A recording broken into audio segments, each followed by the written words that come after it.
ဖြာမရတဲ့ကိစ္စတွေရှိနေတဲ့အတွက်တကယ်ကြည်ချင်းအားပေးကြကြတဲ့မိသားစုများအတွက်ကျွန်တော်တို့တွေမိသားစုများရဲ့မျက်နှာကိုကြည့်ပြီးတော့ပဲတို့ကဲ့သို့ဆုံးဖြတ်ပြီးတော့ရောက်ချပေးခဲ့ရခြင်းဖြစ်ပါတယ်ဟုတ်ကဲ့ဘာအကြောင်းမှမရှိပါဘူးเนาะ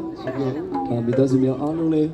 သိထားပြီးသားဖြစ်မှာပါအခုဆိုရင်တကယ်အားပေးခြင်းတဲ့မိသားစုတွေအနေနဲ့အားပေးခွင့်ရခဲ့ကြပြီမှန်တယ်ကြည်ခြင်းတဲ့မိသားစုများအနေနဲ့ကြည်ခွင့်ရခဲ့ကြပြီဟုတ်ကဲ့ကိုကျိုးတရားအတွက်ပြုလုပ်ကြတဲ့မိသားစုများအနေနဲ့လည်းအပြစ်မမြင်ရပါဘူးတို့ပေမဲ့ဒီရှင်မှာထိခိုက်လာနိုင်တဲ့အကြောင်းတရားတွေအများကြီးရှိတဲ့အတွက်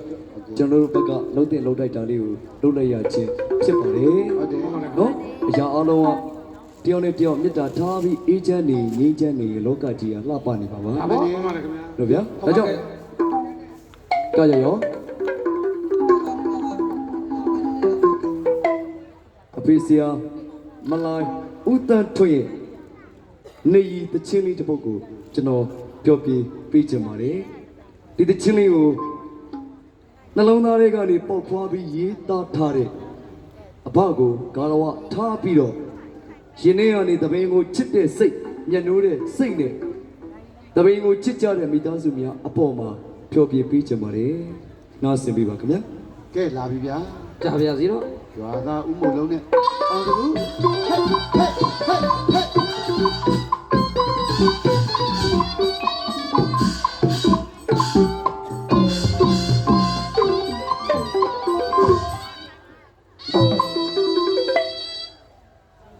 ယူရ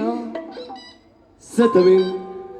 ပညာရှင်တရားစစ်ရှင်ယူတည်သောရှိခိုးတည်ယူကျူကားတော့ဓမ္မကနေမန်စီမြမလေးကိုအထင်မသိလိုက်ပါနဲ့ကိုရှိနေတာပြင်ပြလာစေယူရမပြတ်တန်းဆောင်ရပြီမြမမှုမဟာတည်းရွှေလိုက်စီဝေးမေတော့ခဲလူများပါလိမ့်မြန်မာစစ်တပင်ကနေရတဲ့မြို့က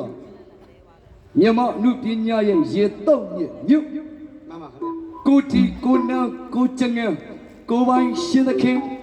ကိုပိုင်ဘာသာတရားကိုခွန်းဟောအန်တီကိုရှက်တာလားအန်တီကမရှက်ဘူးသူကမိန်းကလေးဖြစ်နေလို့ကိုပိုင်ကိုကွယ်ယုံကြည်မှုကိုပိုင်ရိုးရာအမှုပညာတွေမှန်ပါများစွာထုံမိုးထားတဲ့မြို့မန္တလေးရောက်ရင်ကိုတွေးကိုသားတဲ့ကလေကိုမြို့ကိုရွာကိုရောက်တယ်လို့ခံစားရတယ်ဟုတ်ကဲ့ဘာကြောင့်လဲဆိုတော့ဘာကြောင့်လဲဒီလေးတကယ့်ကိုမြန်မာတွေးမြန်မာ